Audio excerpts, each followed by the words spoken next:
So, you're attending your first pre-release but have no idea how to draft? Don't panic.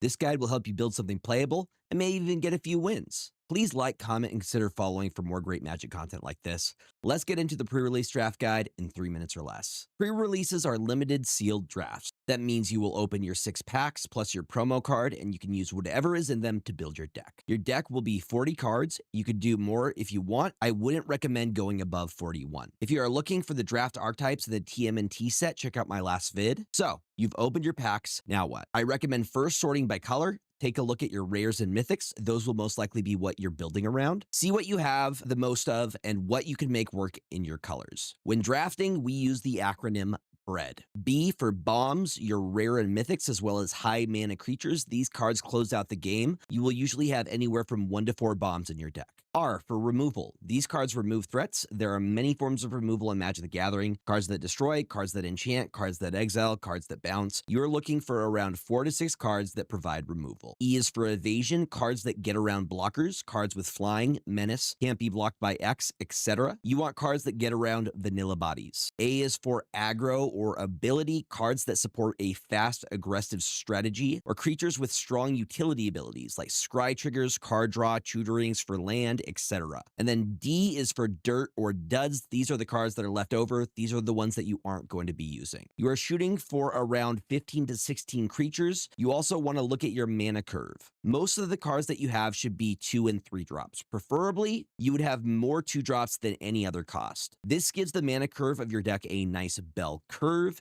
You want to have most of your cards around 2 to 3 mana, maybe 1 or 2 6+ mana cards. This is a picture from a recent draft I did. You can see I have my cards separated by mana costs. I have my creature spells separated from my non-creature spells, and you can see the bell curve I was talking about.